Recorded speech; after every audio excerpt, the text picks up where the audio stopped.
आजच्या भक्तीमध्ये आपल्या सर्वांचं प्रेमपूर्वक स्वागत आहे। मंडळीतील सर्व प्रिय लोक, आपले सर्व परिवार, त्याचप्रमाणे सर्व तरुण मुलं आणि मुली आणि महाराष्ट्रातून विविध भागातून या भक्तीमध्ये जोडल्या गेलेले सर्व प्रिय बंधू भगिनींनो, मला आशा आहे की आपण सर्वजण बरे आहात आणि परमेश्वर आपल्याला सहाय्य करत आहे आणि परमेश्वर आपल्याला त्याची दया आणि कृपा पुरवत आहे। आज पण परमेश्वराचे आभार मानूया की कारण परत एक नवीन संधी परमेश्वराने आपल्याला दिली या भक्तीमध्ये जोडण्याची। आणि नक्कीच मला आशा आहे प्रभूमध्ये की आजची भक्तीसुद्धा परमेश्वर आपल्याला एक नवीन आशीर्वाद देणार आहे। चला तर आपण त्याच्या आशीर्वादासाठी तयार होऊया आणि त्याला समर्पित होऊया, त्याचं सहाय्य आपण मागूया। आपण त्याचं सहाय्य प्रार्थनेच्याद्वारे मागत असतो आणि म्हणून आपण यावेळेस प्रार्थना करूया। आपण प्रार्थना करू। जिवंत प्रभू परमेश्वर, आम्ही खूप तुझे आभार मानतो। परत एक नवीन दिवस तू आम्हाला दिलास, परत एक संधी तू आम्हाला दिली। परत देवा या भक्तीमध्ये तू आम्हाला जोडलंस, आम्ही तुझे आभार मानतो। प्रभू, आज आम्ही प्रार्थना करतो की ही भक्ती आत्म्याने आणि खरेपणाने करण्यासाठी लागणारं सहाय्य तू आम्हाला पुरव। तो आत्मा आणि ते खरंपण तू आम्हास दे। अशासाठी देवा की ही भक्ती एक दर रविवारची नित्यक्रम न राहता प्रभू देवा एक नवीन आशीर्वादाचा अनुभव आम्हा प्रत्येकाला तू ठरव। तुझ्या शक्तीने, तुझ्या आरोग्याने आणि तुझ्या आशीर्वादाने आम्हास तू भर, अशी नम्र प्रार्थना मी करतो देवा। त्यासाठी देवा आम्ही आमचं समर्पण तुझ्या हाती करतो। प्रार्थना प्रभू येशू ख्रिस्त याच्या नावाने केली म्हणून तो ऐक, आमेन। आजच्या भक्तीमध्ये आपण नेहमीप्रमाणे एक स्तोत्र वाचणार आहोत। स्तोत्र 146 आपण आज आपल्या समोर ठेवणार आहोत। स्तोत्र 146 त्याचं शीर्षक आहे परमेश्वराच्या न्यायकृत्यांबद्दल स्तुती। स्तुतीचं हे स्तोत्र आहे। परमेश्वराचे स्तवन करा हे माझ्या जीवा, परमेश्वराचे स्तवन कर। माझ्या जीवात जीव आहे तोपर्यंत परमेश्वराचे स्तवन मी करेल। मला अस्तित्व आहे तोपर्यंत मी माझ्या देवाचे स्तोत्र गाईन। अधिपतींवर भरोसा ठेवू नका, मनुष्यावर भरोसा ठेवू नका। त्यांच्याकडून मला सहाय्य मिळणे शक्य नाही। त्यांचा प्राण जातो, तो आपल्या मातीस पुन्हा मिळतो। त्याच वेळेस त्याच्या योजनाचा शेवट होतो। ज्याच्या सहाय्यासाठी याकोबाचा देव आहे व ज्याची आशा आपल्या देव परमेश्वर यावर आहे तो धन्य। त्याने आकाश, पृथ्वी, समुद्र व त्यातील सर्व निर्माण केले। तो सदा आपले सत्य वचन पाळतो। तो छळलेल्यांचा निवाडा करतो, भुकेलेल्यांना अन्न देतो। परमेश्वर बंदिवानास मोकळे करतो। परमेश्वर अंधळ्यांना दृष्टी देतो। परमेश्वर वाकलेल्यांना उभे करतो। परमेश्वर नीतिमानावर प्रेम करतो। परमेश्वर उपऱ्यांचे रक्षण करतो। अनाथ व विधवा यांची दाद घेतो, परंतु दुर्जनांचा मार्ग वेडावाकडा करतो। परमेश्वर सर्व काळ राज्य करतो। हे सियोने, तुझा देव पिढ्यानपिढ्या राज्य करतो। परमेश्वराचे स्तवन करा। देवदत्तची वचनं आपल्यासाठी आशीर्वादित करो। आज आपण आजच्या भक्तिगीताकडे जाणार आहोत आणि परत एक भक्तिगीत जे अगोदरही आपण ऐकलेलं असेल, तू ही दाता विश्वविधाता तेरी दुनिया सारी।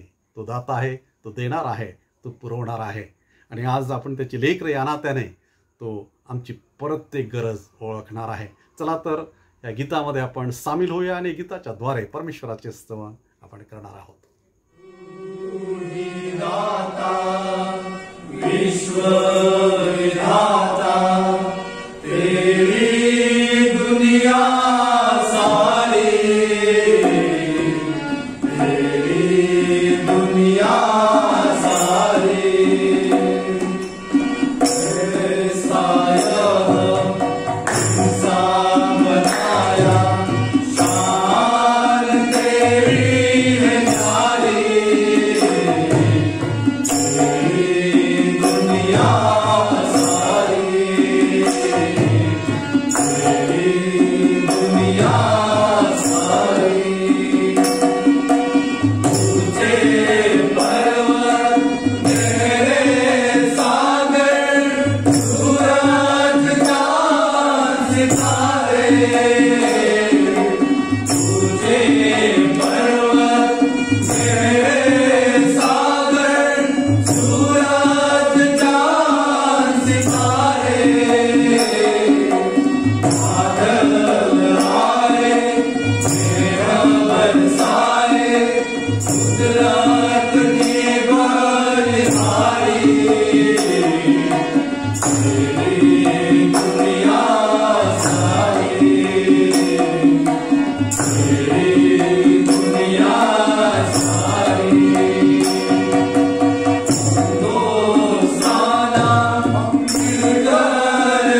स्तुत्योत्सव सुंदरशा गीताबद्दल आणि परत आपल्या तरुण मुलांचे त्याबद्दल मी आभार मानतो. आजच्या वचनाकडे आपण लक्ष देणार आहोत. मागील माझ्या उपदेशामध्ये एक घटना आपण बघितली आणि त्या घटनेमध्ये आपण बघत होतो की पेत्राचं पाण्यावरचं चालणं आणि कसा तो पाण्यावर चालला आणि त्याचप्रमाणे वारा पाहून तो घाबरला, भीतीने तो बुडाला आणि त्याच वेळेस प्रभू येशू ख्रिस्ताने कसं त्याला वाचवलं हे आपण बघितलं आणि वाचवणारा ख्रिस्त त्या उपदेशामध्ये आपण बघितला. आणि मी म्हणून आपल्या सर्वांना विनंती करेल की आपल्या यूट्यूबच्या चॅनलवर मागील सर्व उपदेश उपलब्ध आहेत आणि म्हणून ज्या वेळेस आपल्याला वेळ मिळतो त्यावेळेस आपण जरूर ह्या मागील उपदेशांचा सुद्धा लाभ घ्या असं मी आपल्याला आव्हान करेल. आज परत आणखी एक प्रभू येशू ख्रिस्ताच्या जो आशीर्वाद आपल्यासाठी आहे त्याकडे आपण लक्ष देणार आहोत आणि तो म्हणजे ख्रिस्त आम्हाला पुरवणारा, ख्रिस्त आम्हाला पुरवठा करणारा.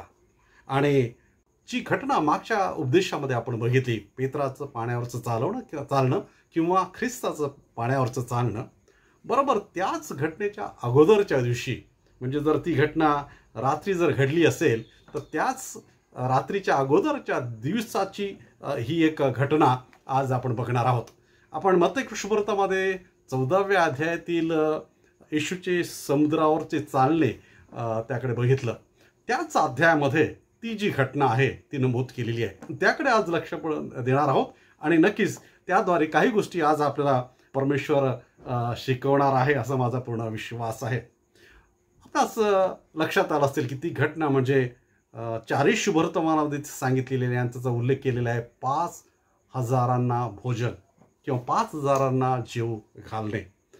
14व्या अध्याय जो आहे मत्ती शुभवर्तमानात त्यातील आपण काही वचने बघू आणि इतर शुभवर्तमानामध्ये सुद्धा त्याचा जो वृत्तांत आहे त्यातील काही वचनं सुद्धा आपण रेफर करू. मत्ती शुभवर्तमानातील 14व्या अध्यायातील जी परिस्थिती या ठिकाणी वर्णन केलेली आहे, जेव्हा मी ती वाचत होतो बहुतांशी आपल्या जीवनाशी ती निगडीत आहे. कारण त्या ठिकाणी फार कठीण अशा परिस्थितीमध्ये थोडके नाही तर जवळजवळ 5,000 किंवा 5,000पेक्षा जास्त लोक सापडलेले आहेत. आणि त्या ठिकाणी तो वृत्तांत लिहिलेला आहे, आपण थोडा वाचू 13व्या वचनापासून मत्ती 14व्या अध्यायातील. ते ऐकून येशू तेथून तारवात बसून निघाला आणि अरण्यात एकांती गेला. हे ऐकून लोकसमुदाय नगरातून त्याच्या मागे पायी गेले. मग त्याने बाहेर येऊन मोठा लोकसमुदाय पाहिला, तेव्हा त्यांचा त्याला कळवळ आला व त्यांच्यातील दुखणेकऱ्यास त्याने बरे केले. दिवस उतरल्यावर त्याचे शिष्य त्याच्याकडे येऊन म्हणाले, ही अरण्यातील जागा आहे व वेळ होऊन गेली आहे. लोकांनी गावात जाऊन स्वतः करता खाण्यास विकत घ्यावे म्हणून त्यांना निरोप द्या. येशू त्यांना म्हणाला, त्यास जाण्याची गरज नाही, तुम्हीच त्यांना खाण्यास द्या. कठीण प्रश्न निर्माण झाला. नगराच्या बाहेर हे लोक होते, रानामध्ये ते होते आणि दिवस संपत आलेला होता. अशा कठीण परिस्थितीमध्ये नक्कीच ते भुकेले होते, ते तान्हेले होते आणि दुसरी महत्त्वाची गोष्ट त्यांच्याकडे जवळपास काही आता राहिलेलं नव्हतं. अशाच काहीशा कठीण परिस्थितीमध्ये आज अनेक लोक सापडलेले आहेत. त्यांचं उत्पन्नाचं साधन कमी झालेलं आहे. अनेक लोक 25% किंवा 30% सॅलरीवर निभावत आहे. आर्थिक बाजू अनेकांच्या कमकुवत झालेल्या आहेत. मागील सप्ताहामध्ये पण मी ऐकलं की आपल्या मंडळीतील मुलांना आणि मुलींना सुद्धा त्यांचे जॉब त्यांचे थांबवण्यात आलेले आहेत. नक्कीच कठीण परिस्थिती आहे आणि जे आमच्याकडे उपलब्ध आहे आमच्या गरजेपेक्षा ते फार कमी आहे. आणि अशा परिस्थितीमध्ये जेव्हा परमेश्वर आम्हाला आशीर्वादित करतो, नक्कीच आज त्याच्याकडे आम्हाला बघणं गरजेचं आहे. अशा ह्या परिस्थितीमध्ये जे आपण आता वाचलं, या सर्व लोकसमुदाय ज्या ठिकाणी सापडला होता त्यातील पुढची काही वचने यावेळेस मी वाचतो आणि ती म्हणजे 20वी आणि 21वी वचनं. काय त्यामध्ये लिहिलं आहे, मग ते सर्व जेवून तृप्त झाले. कोण? तेच जे भुकेले होते, जे तान्हेले होते, ज्यांच्याकडे काहीच राहिलं नव्हतं खाण्यासाठी, जे शहरापासून लांब होते आता त्यांना दिवस संपत त्यांचा आलेला होता, अशा परिस्थितीमध्ये सापडले होते आणि त्यांच्याबद्दल हे वचन आहे. आणि काय लिहिलं आहे की ते जे प्रश्नामध्ये होते, जे संकटामध्ये होते, जे कमतरतेमध्ये होते, अडचणीमध्ये होते, भुकेले होते, ताणेले होते, त्यांच्याबद्दल लिहिलं आहे की ते जेवून तृप्त झाले. आणि फक्त जेवून तृप्त झाले असंच नाही, तर पुढच्या त्याच वचनामध्ये पुढेच लिहिलंय आणि उरलेल्या तुकड्यांच्या 12 टोपल्या त्यांनी भरून घेतल्या. फक्त जेवून तृप्त झाले नाही, तर तृप्त होऊन उरलं, पुरून उरणारा आशीर्वाद त्यांना त्या ठिकाणी प्राप्त झाला. होय मित्रांनो, प्रभू येशू ख्रिस्त तुम्हाला फक्त आशीर्वादित करणार नाही, तर तुमचा आशीर्वाद पुरून उरणारा इतका आशीर्वाद देणारा तो आहे. नव्हे त्याचं ते अभिवचन आहे. तो म्हणतोच मी तुम्हाला जीवन देण्यासाठी आलो आणि तुम्हाला ते मुबलक जीवन देण्यासाठी. प्रत्येक गोष्ट त्याच्याकडे पुरून उरणारी आहे, मुबलक आहे. आणि या ठिकाणी सुद्धा तेच या समुदायाला अनुभवायस आलं. मित्रांनो, आज आपण बघणार आहोत, जर आम्हाला तो पुरून उरणारा आशीर्वाद आमच्या ह्या कठीण परिस्थितीमध्ये आम्हाला जर प्राप्त करायचा असेल, आज आम्हाला बघणं गरजेचं आहे की कोणत्या अशा गोष्टी यामध्ये घडल्या की ज्यामुळे हे भुकेले ताणेले हे सर्व लोक तृप्त झाले. फक्त तृप्तच नाही, तर त्यांना जे प्राप्त झालं ते पुरून उरणारं इतकं त्यांना प्राप्त झालं. आणि म्हणून आज आपण बघणार आहोत. पहिली गोष्ट, प्रभू येशू ख्रिस्त जेव्हा अशा स्थितीमध्ये त्या शिष्यांच्या समोर उभा होता, त्याला एक मोठा महत्त्वाचा प्रश्न त्यांना केलेला आहे.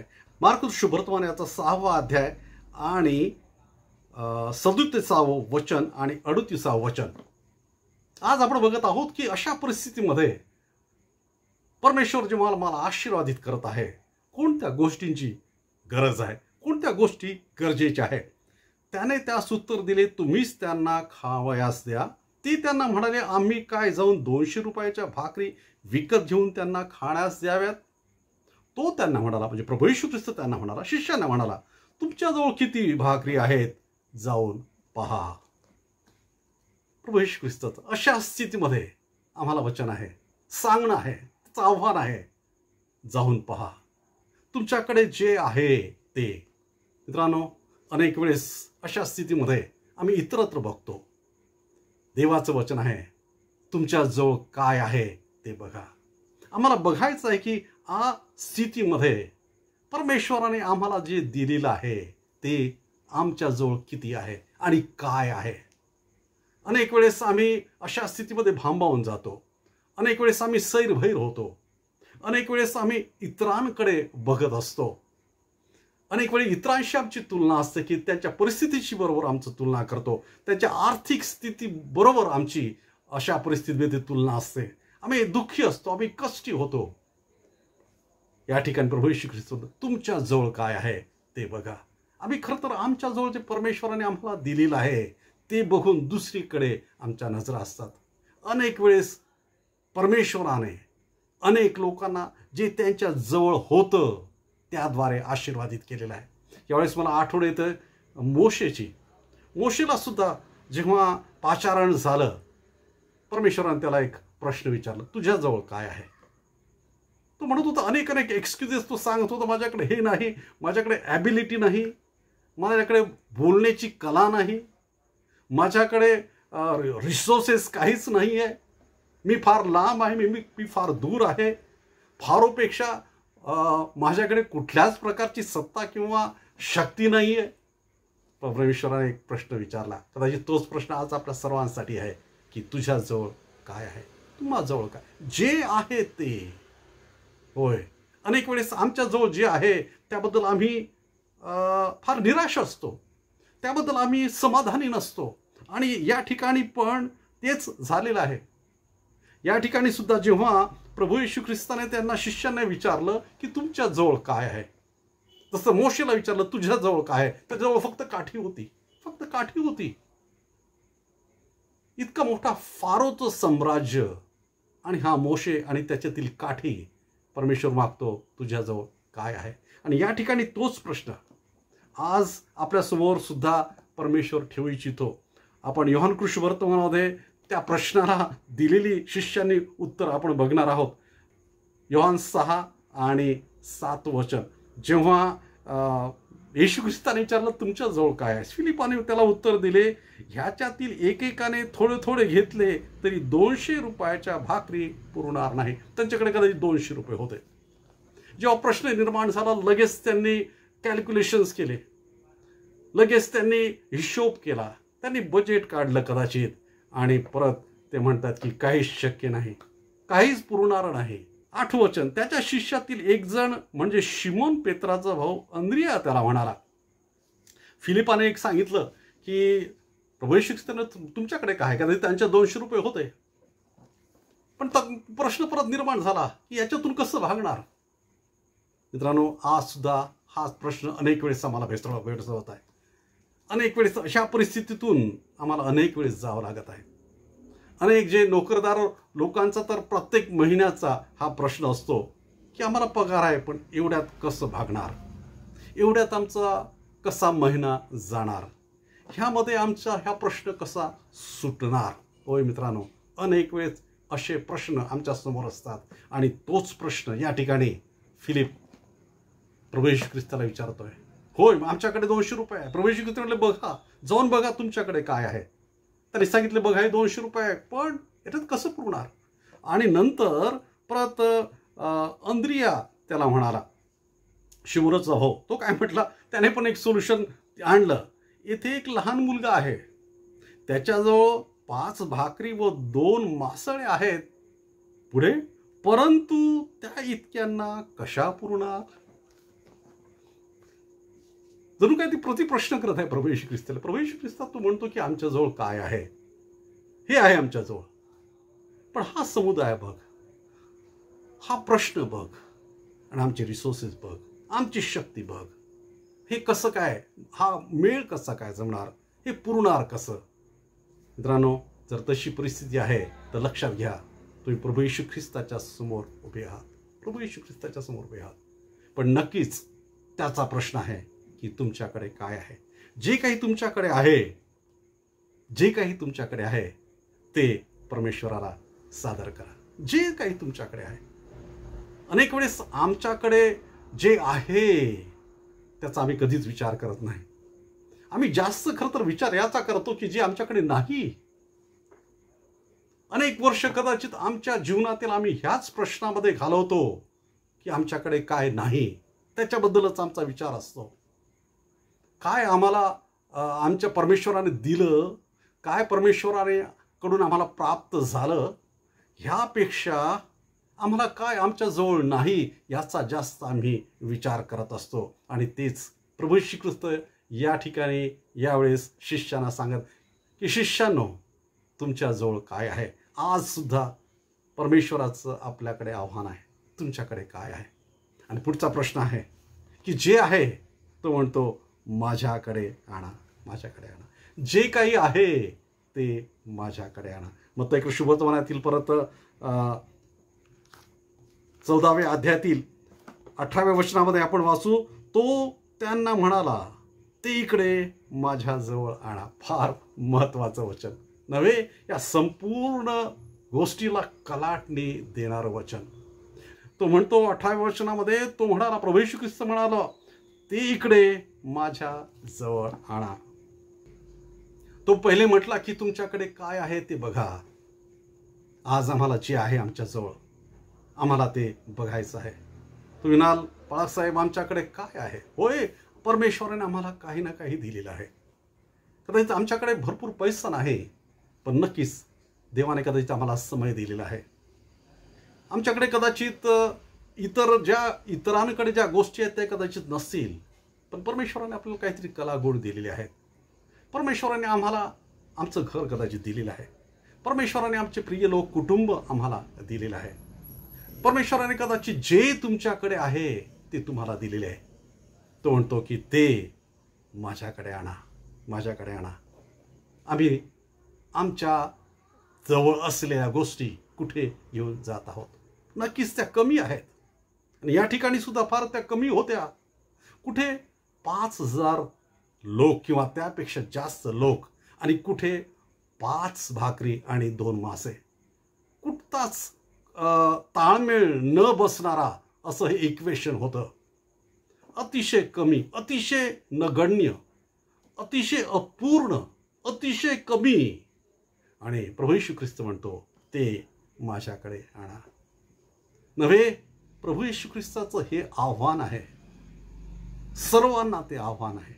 त्याचं प्रसिद्ध वचन आपल्याला ठाऊक आहे. तो म्हणतो, ओ भाराक्रांत जन हो, तुम्ही सर्व माझ्याकडे आणा. तो म्हणतो की तुम्ही ओझ्याने लादलेले, तुम्ही प्रश्नाने लादलेले, समस्याने लादलेले, दुःखाने, कष्टाने, आजाराने लादलेले, ते सर्व काही माझ्याकडे घेऊन या. तुमची सर्व ओझी, तुमचे सर्व कमीपण, तुमचा एकाकीपणा, तुमचं रिक्तपण, तो म्हणतो की सर्व माझ्याकडे आणा. होय, हेच तर ख्रिस्ताचं वेगळेपण आहे, ख्रिस्ताचं वेगळेपण. आणि तो म्हणतो की मला तुमच्या इतर गोष्टी नको, तुमचे फुलं नको, तुमचे अर्पण नको, तुमचे यज्ञ मला नको, तुमचे नजराणा मला नको. तो म्हणतो तुमचे ओझे मला द्या. तो म्हणतो तुमचं कमीपणा मला द्या. तुमच्या 5 भाकरी 2 मासे मला द्या. मला आज ठाऊक नाही तुमच्याजवळ काय आहे, पण म्हणतो की तुमच्याजवळ परमेश्वराने जे दिलेलं आहे. आज मला आणखी एक गोष्ट सांगू द्या. परमेश्वराने प्रत्येकाला काही ना काही दिलेलं आहे. प्रत्येकाला परमेश्वराने काही ना काही दिलेलं आहे मित्रांनो. आज त्याचा आपण शोध घेऊया. कोणाला 1000 दिला, कोणाला 2000 दिलं, कोणाला 5000 दिलेलं आहे, पण प्रत्येकाला काही ना काही दिलेलं आहे. जर आम्ही ख्रिस्ताकडे ते आणतो ते बहुगुणित होतं. जेव्हा मी ख्रिस्ताकडे ते आणतो ते आशीर्वादित होतं. जेव्हा मी ख्रिस्ताकडे ते आणतो ते भरपूर होतं, ते वाढल्या जातं, ते आशीर्वादित होतं. मित्रांनो, आज आम्ही आमचं अशक्तपण, आमचं कमकुवतपण, आमचं जोड जे काही आहे ते कुठे घेऊन जात आहे. पहिली गोष्ट येशू ख्रिस्त म्हणतो की तुमच्याजवळ काय आहे बघा. आज आपण बघूया. दुसरी गोष्ट तो म्हणतो की ते माझ्याकडे आणा, माझ्याकडे आणा. पुढे असं म्हणतो, आपण वाचतो की त्या 5 भाकरी आणि 2 मासे त्याने हाती घेतले. आपल्याला ते घटना पूर्ण माहिती आहे. त्याने त्या 5 भाकरी आणि 2 मासे हाती घेतले. त्या लहान मुलाच्या 5 भाकरी आणि 2 मासे पूर्ण समर्पित ख्रिस्ताच्या हातामध्ये. पूर्ण समर्पण फार महत्वाची गोष्ट आहे मित्रांनो. पूर्ण समर्पण. 5 भाकरी अधिक 2 मासे, 5 अधिक 2 7 पूर्णत्वाचा आकडा आहे. फार मोठा संदेश त्यामध्ये दडलेला आहे मित्रांनो. अनेक वेळेस अनेक गोष्टी आमची तयारी आहे ख्रिस्ताला देण्याची, पण पूर्ण समर्पणाची आपली तयारी आहे. अनेक वेळेस काही गोष्टी आम्ही देतो, पण काय पूर्ण आत्म्याने आम्ही देतो, पूर्ण मनाने आम्ही देतो. आम्ही किती देतो हे नक्कीच महत्वाचं नाही. विधवेने फक्त 2 टोल्या दिल्या, 2च टोल्या. प्रभू येशू ख्रिस्ताने तिच्याबद्दल म्हटलं, सर्वाहून अधिक या विधवेने दिलं, या विधवेने दिलं, कारण तिने पूर्ण दिलं.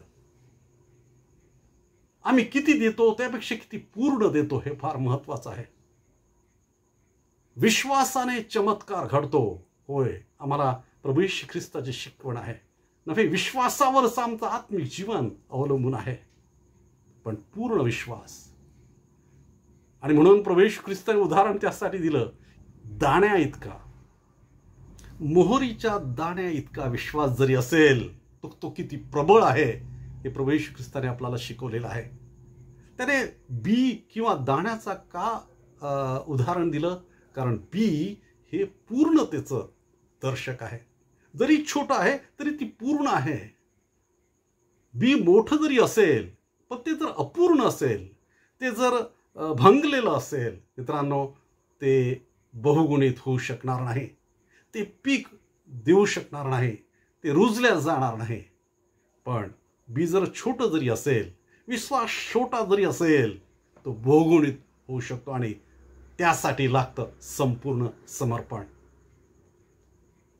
त्याने त्या भाकरी घेतल्या. त्याने त्या भाकरी घेतल्या. आणखी पुढे काय केलं आपण बघूया. योहान शुभर्त मराठीतील 6व्या अध्यायामध्ये आणि 11वं वचन. पुढची गोष्ट. येशूने त्या भाकरी घेतल्या आणि आभार मानल्यावर बसलेल्यांना वाटून दिल्या. त्याने त्या घेतल्या. भरपूर होत्या का नाही? कमी होत्या, नगण्य होत्या, पण त्याने आभार मानल्या. फार मोठं शिक्षण या ठिकाणी प्रभू येशू ख्रिस्त तुम्हाला आणि आम्हाला देऊ इच्छितो. किती आभारी मन आमचं आहे. आम्ही किती आभारी आहोत. आमच्याकडे कदाचित छोटं आहे, कमी आहे, पण आम्ही आभारी आहोत काय त्याबद्दल? या ठिकाणी त्या कमी गोष्टींबद्दल प्रभू येशू ख्रिस्त आभार मानतो. त्या अपुऱ्या गोष्टींबद्दल आणि प्रभू येशू ख्रिस्त आभार मानतो. होय मित्रांनो, आम्हाला जर आमच्या जीवनामध्ये आशीर्वादित व्हायचं आहे, आमच्या जीवनामध्ये आम्हाला जर परमेश्वराचा पुरवठा प्राप्त करायचा असेल, तर तुमच्याकडे काय आहे? काय त्याच्याबद्दल आम्ही आभारी आहोत काय? आम्ही आभारी असतो केव्हा? जेव्हा आम्हाला प्राप्त झाल्यानंतर आम्ही आभार मानतो. जेव्हा आम्ही आशीर्वादित होतो त्याबद्दल आम्ही आभार मानतो. मित्रांनो, नाही, प्रभू येशू ख्रिस्ताचं शिकवण आहे, मी सदैव आभारी असा. आम्ही सदैव आभारी असायला हवं. आम्ही जे आमच्या जवळ परमेश्वराने दिलेलं आहे त्याबद्दल आभारी असावं. प्रभू येशू ख्रिस्ताने त्या कमी, अतिशय अपुऱ्या, जर 5,000 लोकांचं जर आम्ही तुलना केल्या तर अगदी नगण्य अशा 5 भाकरी आणि 2 मासे आणि त्याच्याबद्दल आभार मानले. पूर्ण समर्पण आणि आभारी मन आशीर्वादाचं रहस्य आहे मित्रांनो. या ठिकाणी 5,000 लोक जेवून तृप्त झाले. केव्हा? जेव्हा 5 भाकरी आणि 2 मास्याबद्दल आभार मानले गेले. आभाराचं मन आम्हाला आहे काय? किती गोष्टीबद्दल आम्ही दिवसभरामध्ये परमेश्वराचे आभार मानतो. मी मागील दिवसामध्ये नेहमी विचार करतो. आणि जेव्हा मागील दिवसामध्ये जी बिकट परिस्थिती झाली होती, अनेक प्रिय लोक कोविडमुळे हे जग सोडून गेले. आणि त्यामध्ये आपण जेव्हा बघितलं की एका श्वासासाठी असलेली धडपड, एका श्वासासाठी असलेला संघर्ष जेव्हा आपण बघितला, माझ्या मनात विचार आला. असं म्हणतात की दिवसभरामध्ये 22,000 किंवा 25,000 वेळेस आपण श्वास घेतो. 25,000 वेळेस आपण श्वास घेतो. किती वेळेस आम्ही आमच्या श्वासाबद्दल परमेश्वराचे आभार मानलेले आहेत? आम्हाला विचार करायचा आहे. देवाने आम्हाला जीवन दिलेलं आहे. कितीतरी सेकंद आपण हे जीवन जगतो. किती वेळेस आभार मानायला 2-3 सेकंद लागतील. किती वेळेस आम्ही आमच्या जीवनाबद्दल देवाचे आभार मानलेले आहेत. प्रभू येशू ख्रिस्त म्हणतो, या ठिकाणी आपण वाचतो की त्या गोष्टी त्याने हाती घेतल्या, पूर्ण त्याने हाती घेतल्या आणि त्याबद्दल आभार मानले. आभाराचं मन, त्याशिवाय आम्ही आशीर्वाद प्राप्त करू शकत नाही. पूर्ण समर्पणाशिवाय आम्ही आशीर्वाद प्राप्त करू शकत नाही. काय आमची तयारी आहे? किती आमची तयारी आहे? यावेळेस मला नेहमी ह्या छोट्या मुलाच्या बद्दल फार कौतुक वाटतं. ह्या 5 भाकरी आणि 2 मासे काही मोठ्या श्रीमंत मनुष्याची देणगी नव्हती. मोठा दानशूर कोणी होता, फार श्रीमंत होता, फार शिकलेला होता, फार मोठा होता, फार विद्वान होता, असा व्यक्तीकडून नाही, एका छोट्या मुलाच्या द्वारे. होय, एक छोटा मुलगा 5,000 लोकांच्या जेवून तृप्त होण्यासाठी एक चॅनल बनलेला होता, एक साधन बनलेला होता. मित्रांनो, तुमच्याकडे किती आहे महत्त्वाचं नाही, तुम्ही कसं परमेश्वराला समर्पित होता ते फार महत्त्वाचं आहे. मी नेहमी एक विचार सांगतो आणि मला नेहमी तो येतो, आणि तो असा, काय मी त्याच्या जागेवर असतो तर हा विचार केला असता काय? कदाचित मी नक्कीच विचार केला असता की 5 भाकरी आहे, 2 मासे आहे, हे माझे आहे, माझ्या आईने किंवा माझ्या वडिलांनी माझ्यासाठी दिलेलं आहे. मी पण भुकेला आहे, माझा पूर्ण याच्यावर हक्क आहे. बरं ठीक आहे, मी देऊ पण इच्छितो, चला मी देण्याची पण तयारी आहे. पण नक्कीच 1 मासा आणि 2 भाकरी तर नक्कीच माझ्यासाठी मी ठेवून घेतल्या असत्या. मित्रांनो, ह्या लहान मुलाचं संपूर्ण समर्पण हे रहस्य आहे या संपूर्ण चमत्काराचं.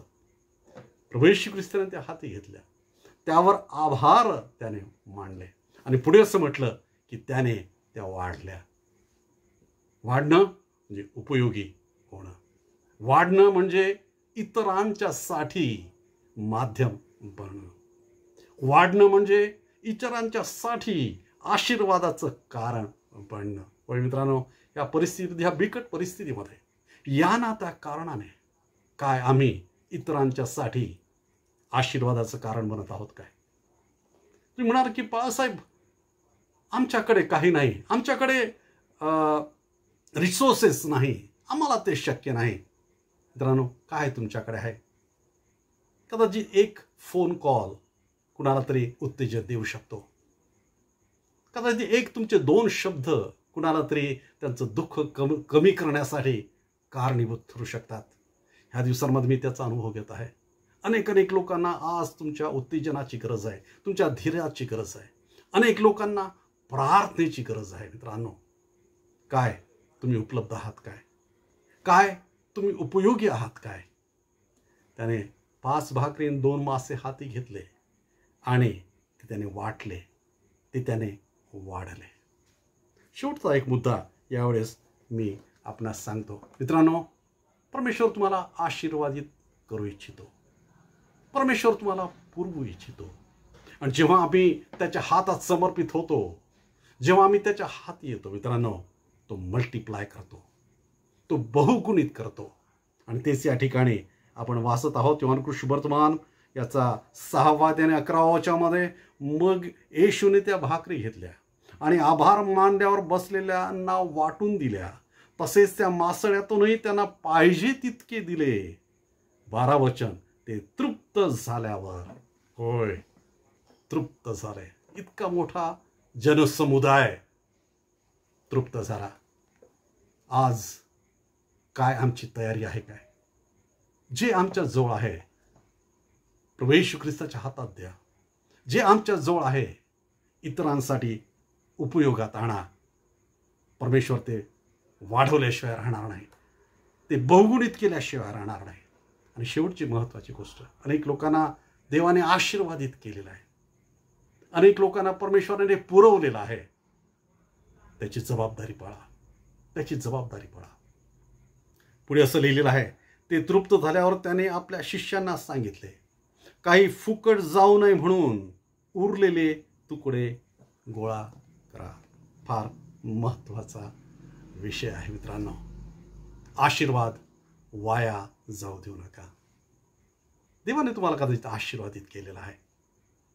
आम्ही त्या आशीर्वादाचं काय करतो? अनेक वेळेस मी बघितलं परमेश्वराने त्यांना आशीर्वादित केलेलं आहे, पण अनेक वेळेस आशीर्वाद वाया जाताना मी बघितलेला आहे. आशीर्वादाची उधळपट्टी मी बघितलेली आहे, आशीर्वादाचा दुरुपयोग मी बघितलेला आहे. अनेक वेळेस आशीर्वाद वाया गेलेला मी बघितलेला आहे. अनेक वेळी आशीर्वाद निरुपयोगी झालेला मी बघितलेला आहे. या ठिकाणी प्रभू येशू ख्रिस्ताच्या स्पष्ट सूचना आहे. आज तुम्हाला आणि मला आहे, कोणत्या ना कोणत्या बाबतीमध्ये, कोणत्या ना कोणत्या क्षेत्रामध्ये परमेश्वराने तुम्हाला आशीर्वादित केलेलं आहे, बहुगुणित केलेलं आहे, पुरवलेला आहे, पुरवठा केलेला आहे. काय ते वाया जात आहे काय? प्रभू येशू ख्रिस्ताचं स्पष्ट शिकवण आहे. मित्रांनो, देवाने तुम्हाला जीवन दिलेलं आहे, देवाने तुम्हाला आयुष्य दिलेलं आहे. किती वेळेस ते वाया गेलेलं आहे, किती वेळेस ते वेस्ट झालेलं आहे. देवाची इच्छा आहे जे काही परमेश्वराने दिलेलं आहे ते वाया जाऊ नये. परमेश्वराने तुम्हाला आशीर्वादित केलेलं आहे मित्रांनो, ते वाया जाऊ देऊ नका. त्याचा सतत उपयोग करा. आज त्या वचनाच्या द्वारे परमेश्वराने आम्हाला मोठं शिक्षण दिलेलं आहे. आज आम्हाला त्याच्या सहाय्याची गरज आहे, त्याच्या आशीर्वादाची गरज आहे. या कठीण दिवसामध्ये त्याला समर्पित आपण होऊया. जे आमच्याजवळ परमेश्वराने दिलेलं आहे, कदाचित आमचा समय असेल, कदाचित आमचं कुटुंब असेल, कदाचित आमचे लेकरं असेल, कदाचित आमची छोटी मोठी नोकरी असेल, जे काही परमेश्वराने तुमच्या जवळ दिलेलं आहे, परमेश्वराच्या हातामध्ये ते द्या. यावेळेस परत एक उदाहरण मला जुन्या करारात तर आठवते, दुसरे राजे यामध्ये त्या आहे, अलिशा एका विधवेकडे गेला. तिच्या घरात काही नव्हतं, खाण्यासाठी काही उरलं नव्हतं. आणि अशा वेळेस परत अलिशाने तिला एक फार महत्त्वाचा प्रश्न विचारला, तुझ्याकडे काय आहे, तुझ्याकडे काय आहे. आणि तिने सांगितलं, माझ्याकडे फक्त एक तेलाची कुपी आहे. आणि त्याने सांगितलं की ते माझ्याकडे आणा. आणि तिने सांगितले, आता ते ओता होय, आणि ते मल्टिप्लाय झालं, पुरून उरणार इतकं तिला झालं. तिचे सर्व घरातील भांडे त्याने भरून गेले. मित्रांनो, तोच संदेश आज प्रभू येशू ख्रिस्ताचा, परमेश्वराचा तुम्हा सर्वांसाठी आहे. जे तुमच्याकडे आहे परमेश्वराच्या हाती समर्पित करूया. पुरून उरणारा आशीर्वाद तो तुमच्या जीवनात दिल्याशिवाय राहणार नाही. आज या वचनावर आपण विचार करूया. येणाऱ्या दिवसामध्ये अधिक उपयोगी आपण इतरांसाठी बनण्याचा प्रयत्न करूया. जे काही साधनं, जे काही रिसोर्सेस परमेश्वराने आपल्याजवळ दिलेले आहे, त्याबद्दल परमेश्वराचे आभार मानूया. आभारी अंतःकरणामध्ये आपण राहूया. आणि नक्कीच परमेश्वर या दिवसामध्ये आम्हाला पुरून उरणारा आशीर्वाद दिल्याशिवाय राहणार नाही. देव तुम्हाला आशीर्वादित करो. देवाची स्तुती असतो सुंदरशा देवाच्या वचनाबद्दल. आणि नक्कीच ही वचनं येणाऱ्या दिवसामध्ये परमेश्वर आपल्याला आशीर्वादित करणार आहे असा मला पूर्ण विश्वास आहे. आज आपण आपल्या भक्तीतील पुढील भागाकडे जाणार आहोत. आणि आज आपल्याकडे काही प्रार्थनेचे विषय आहेत, त्याचप्रमाणे काही उपकार स्तुतीचे सुद्धा विषय आहेत. आपण देवाची स्तुती करूया की काही दिवसामध्ये आपण प्रार्थनेमध्ये होतो आणि त्या प्रार्थना परमेश्वराने ऐकलेल्या आहे आणि परमेश्वराने आपल्याला आशीर्वादित केलेला आहे. अल्पेशला परमेश्वराने आशीर्वादित केलेलं आहे आणि त्याला आरोग्य दिलं आहे. त्याबद्दल देवाची स्तुती ते कळवतात आणि त्याबद्दल देवाची आपण स्तुती करूया. आपण महाडिक मावशींसाठी प्रार्थनेमध्ये होतो, त्या ॲडमिट होत्या, पण परमेश्वराने परत त्यांना आरोग्य दिले आणि त्यांना आता त्या घरी आहेत आणि त्याबद्दल सुद्धा देवाची स्तुती असो. आपण प्रार्थनेमध्ये होतो सरिताताई यांच्या वडिलांच्यासाठी, त्यांना परमेश्वराने आरोग्य दिलेलं आहे आणि त्याबद्दल सुद्धा देवाची स्तुती असो. आणि त्याचप्रमाणे आज विशेष करून आपण परमेश्वराची स्तुती करूया आणि आभार मानूया की रेव्हरंट विवेक घमकर यांना सुद्धा परमेश्वराने आरोग्य दिलेलं आहे आणि यापुढे सुद्धा त्या परमेश्वराने त्यांना आरोग्य द्यावं, त्यासाठी सुद्धा आपण प्रार्थना करूया. अभियासाठी आपण प्रार्थनेमध्ये होतो आणि देवाची स्तुती असतो की त्याला हॉस्पिटलमधून डिस्चार्ज मिळालेला आहे आणि त्याला परमेश्वराने अद्भुत आरोग्य दिलेलं आहे आणि त्याबद्दल देवाची स्तुती करूया. आज आपण तरी काही प्रार्थना करणार आहोत. शिलास गावित या बंधूंसाठी प्रार्थनेची गरज आहे, त्यांच्यासाठी आपण प्रार्थना करूया. डॉक्टर आनंद थोरात यांच्यासाठी आणि त्यांच्या आरोग्यासाठी आपण प्रार्थना करूया. संजय वळवी नावाचा मुलगा आहे आणि त्याला मानसिक आरोग्याची गरज आहे, त्याच्यासाठी सुद्धा आपण प्रार्थना करणार आहोत. आपण प्रार्थना करणार आहोत परत चव्हाण या कुटुंबासाठी, त्याचप्रमाणे निकाळजी परिवारासाठी आपण प्रार्थनेमध्ये आहोत आणि आज आपण त्यांच्यासाठी आठवण करणार आहोत. आपण प्रार्थना करणार आहोत मुर्तजा याच्यासाठी, त्यांच्या जॉबच्या सिच्युएशनसाठी आणि त्यांच्या परिवारातील सगळ्या सदस्यांसाठी. त्याचप्रमाणे आज अनेक मुलांच्यासाठी, मुलींसाठी आपण प्रार्थना करणार आहोत, कारण अनेकांना जॉबची गरज आहे आणि अनेक लोक जॉबच्या प्रयत्नामध्ये आहे. परमेश्वराने अद्भुतरित्या त्यांचे मार्ग मोकळे करावे, त्यासाठी आपण आपले जे तरुण मुलं आहेत त्यांच्यासाठी विशेष करून प्रार्थना आपण करणार आहोत. आपण आज पारकर परिवार आहे त्यांच्यासाठी सुद्धा प्रार्थना करणार आहोत. बाळासाहेब पवार यांच्यासाठी आणि त्यांच्या परिवारासाठी सुद्धा आपण प्रार्थना करणार आहोत. त्याचप्रमाणे आपल्या सर्व देशाच्या स्थितीसाठी आपले जे नर्सेस आहेत आणि त्याचप्रमाणे वैद्यकीय क्षेत्रामध्ये काम करणारे बंधू भगिनी त्याच्यासाठी सुद्धा आपण प्रार्थना करूया. त्याचप्रमाणे या भक्तीमध्ये जे विविध ठिकाणून जोडले गेले आहेत त्या सर्वांच्यासाठी, सर्वांच्या परिवाराच्यासाठी. अनेक कदाचित त्यांना आरोग्याची गरज आहे, अनेकांच्या कुटुंबामध्ये सहाय्याची गरज आहे, अनेकांच्यासाठी आर्थिक अडचणी आहेत, त्यासाठी प्रार्थनेची गरज आहे. त्या सर्वांसाठी आपण विशेष प्रार्थना करणार आहोत. चला तर आपण प्रार्थना करू.